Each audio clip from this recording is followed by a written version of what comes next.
Good morning. My name is Jason Coyle, Operations Section Chief for Southwest Area Team 1. Today is May 23rd, and this is your operational update for the west zone of the Calf Canyon Hermits Peak fires.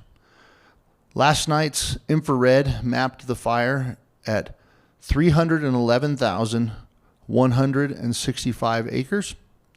The fire's currently 40% contained, and there's 2,930 personnel assigned to the incident. So before we go to the map, I wanted to talk a little bit about how we evaluate and execute on different actions to support, the strategic intent that we talked about, to support our ability to protect the communities, reduce the duration and the extent of evacuations, minimize the damage to cultural resources, minimize the damage to the acequias, and minimize acres burn. Those are a lot of the priorities that we face, that we're focused on. And when I say the acequias, I don't just mean the ditches and the water diversion structures, the weir gates, things like that, but also the watersheds, that are being impacted by the fire. We recognize how important those are to the communities and to the to everyone that has, over the years, their families have contributed to being able to keep that system working and be able to work the land. So what we call problems like this in complexity theory and in the systems that we operate in is a wicked problem. And some of the things that make it a wicked problem, there's a few different things that kind of separate it from a regular problem, if you will. And one of them is that there's no definite formulation of the problem. And so when you think about it, we're like, all right, the fire's doing this, the fire's doing that. It's easy to distill it down to the fire's moving to an area we don't want it to move to. But why is the fire moving to that area? Why did the fire move opposite the prevailing winds yesterday or a few days ago when it spotted out to the northwest? Why is it more prone to move on this area than that area? And so trying to understand that helps us to define a solution. But even when we define those variables that contribute to different areas where it's more resistant to suppression or less resistant to suppression, or areas where we think we can be successful, we know that we can't break it all down into its base components.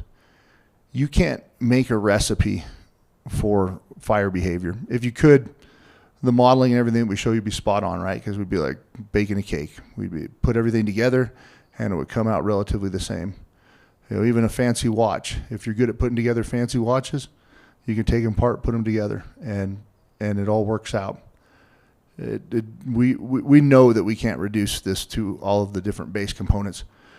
So what that means then is that there's no ultimate test of a solution.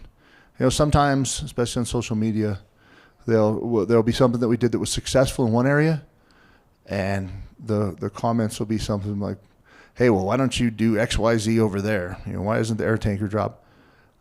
If you feel compelled to make those comments, go ahead and keep making them.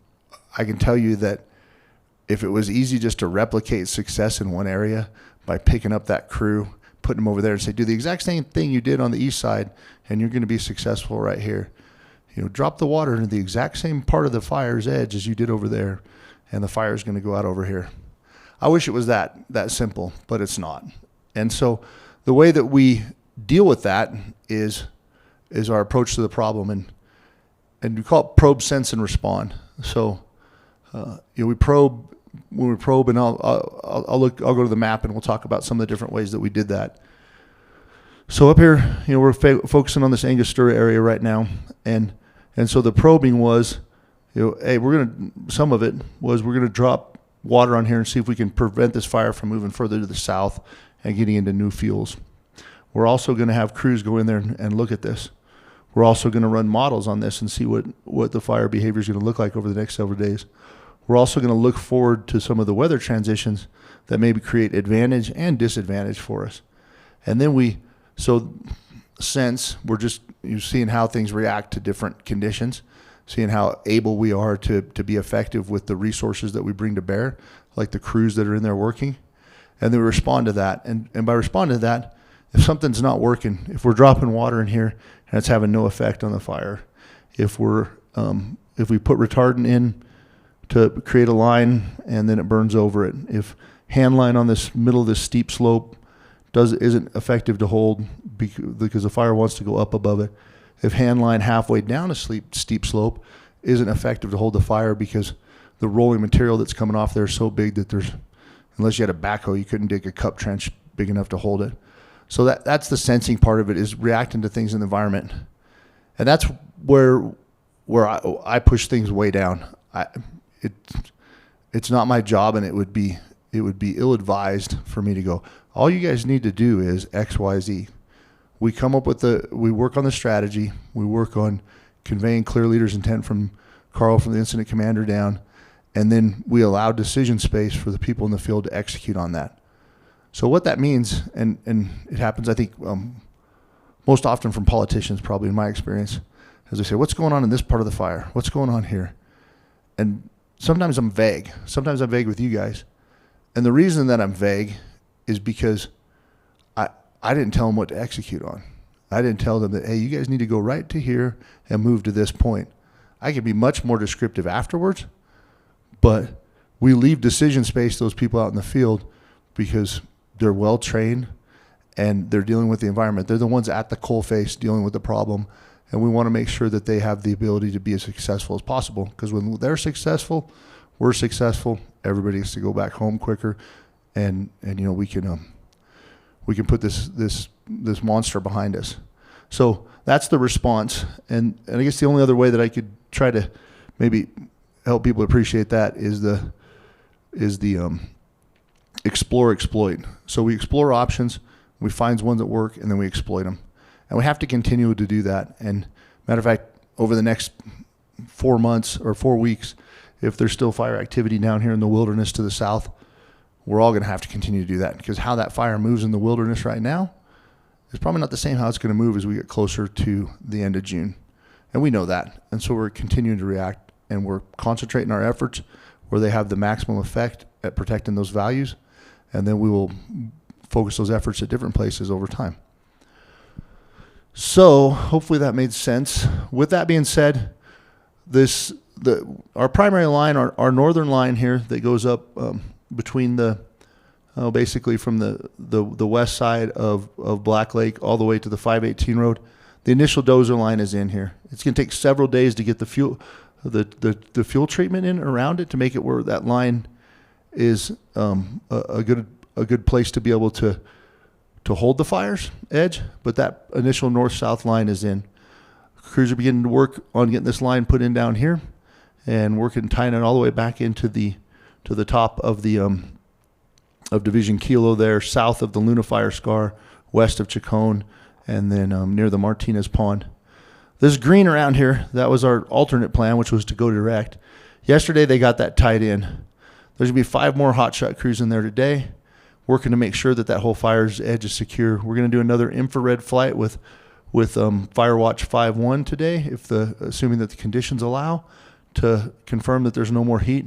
And then we'll continue to monitor that over coming days as we get out of the milder weather we're in right now and into the hotter, drier weather that's to come.